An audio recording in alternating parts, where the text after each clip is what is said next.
Il y a plusieurs générations, dans le village de Coulé, perché au sommet d'une colline balayée par les vents, naquirent deux frères jumeaux, Aigreco et Kémi. Leur naissance fut marquée par un signe étrange. Au moment où leur mère poussa son dernier cri, une tornade s'abattit sur le village, arrachant les toits de chaume et renversant les arbres environnants. Les anciens, effrayés, murmurèrent. Ces enfants portent le souffle des esprits. Le vent les suivra, pour le meilleur comme pour le pire. Leur mère mourut en couche, et leur père, un chasseur courageux, les éleva seuls. Mais déjà, une légende naissait autour d'eux, certains les voyaient comme une bénédiction, d'autres comme une malédiction. En grandissant, les jumeaux révélèrent leur étrange lien avec le souffle invisible. Aigreco, l'aîné de quelques minutes, était doux, réfléchi et attentif. Lorsqu'il jouait du balafon, le vent s'apaisait, caressant doucement les feuilles. Kémi, plus fougueux, était impatient, impulsif et téméraire. Quand il se mettait en colère, le vent soufflait violemment, soulevant la poussière et faisant trembler les cases. Le village les craignait autant qu'il les respectait.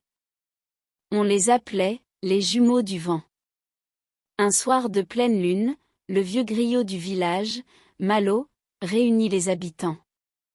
Sa voix résonna dans la nuit. L'écoutez, gens de Coulé.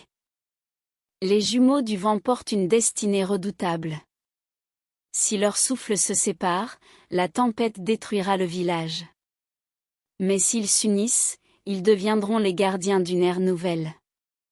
Ces mots restèrent gravés dans le cœur de chacun.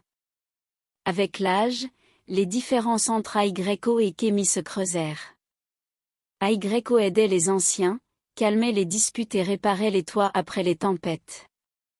Kémi cherchait sans cesse à prouver sa force, il affrontait les chasseurs, défiait les anciens et disait souvent : « Pourquoi devrais-je calmer le vent ?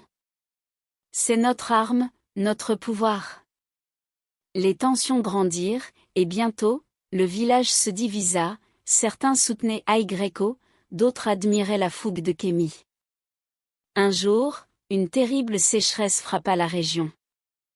Les récoltes mouraient, les enfants pleuraient de faim.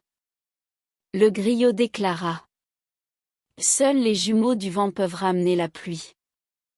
Mais pour cela, ils doivent traverser la forêt des murmures, là où résident les esprits du ciel. » Guidés par la prophétie, Aigreco et Kémi partirent ensemble.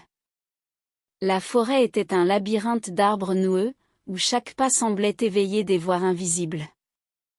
La nuit, des silhouettes d'ombre les entouraient, murmurant leur plus grande peur. Aigreco, ton frère te trahira. Kémi, ton frère veut t'éteindre. Leurs liens furent mis à rude épreuve. Au cœur de la forêt, ils découvrirent une clairière où reposait une calebasse géante remplie d'eau étincelante, la source des vents. C'était la clé pour invoquer la pluie. Mais au moment de puiser l'eau, Kémi s'interposa. « C'est moi qui mènerai le rituel. Je suis le plus fort, je mérite la gloire. » Aigreco tenta de le raisonner. « Frères, nous devons agir ensemble. Si nous nous divisons, nous échouerons. » Kémi, aveuglé par l'orgueil, repoussa son frère et s'empara seul de la calebasse. Aussitôt, un tourbillon noir s'éleva, emportant Kémi dans les airs. Les esprits du vent, furieux, le lièrent à une tornade qui disparut dans la nuit. Aigreco resta seul, terrassé par la douleur. De retour au village, Aigreco raconta ce qui s'était passé.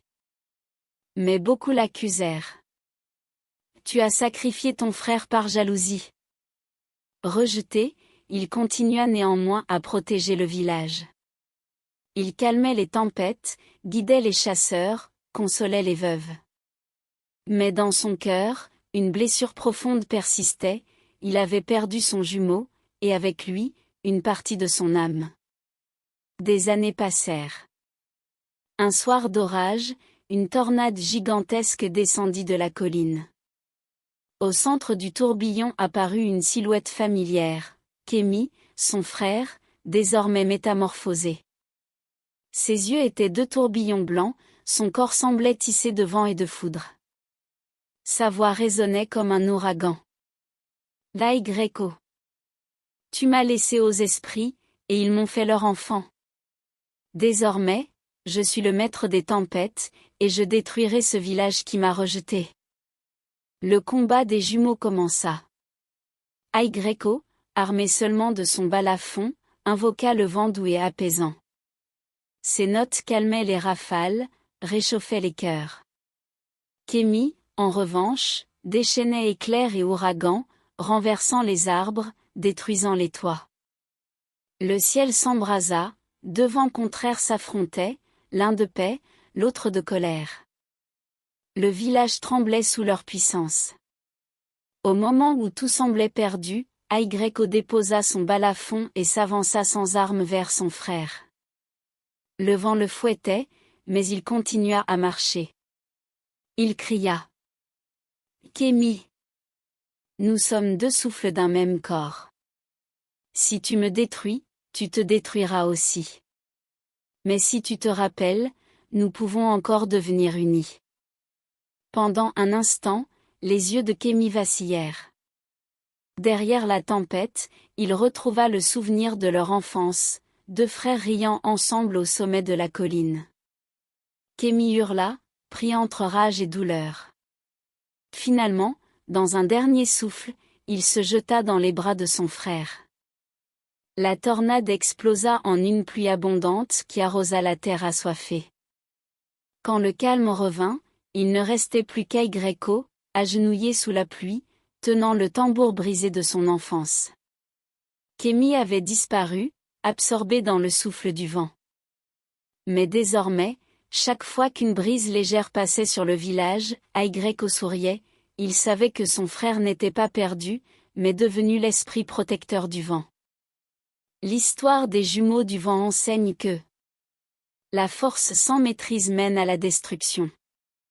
L'orgueil divise, mais l'amour unit. Même si certains chemins séparent les frères, l'union véritable ne meurt jamais. Ainsi, le village de Koulé vécut en paix, honorant Y.O le sage et Kémy l'esprit du vent. Si cette histoire vous a plu, n'oubliez pas de laisser un j'aime, de vous abonner, de la partager avec vos amis pour les emmener dans cet univers d'histoires édifiantes, les unes comme les autres, et d'activer la cloche de notification pour continuer l'aventure avec nous.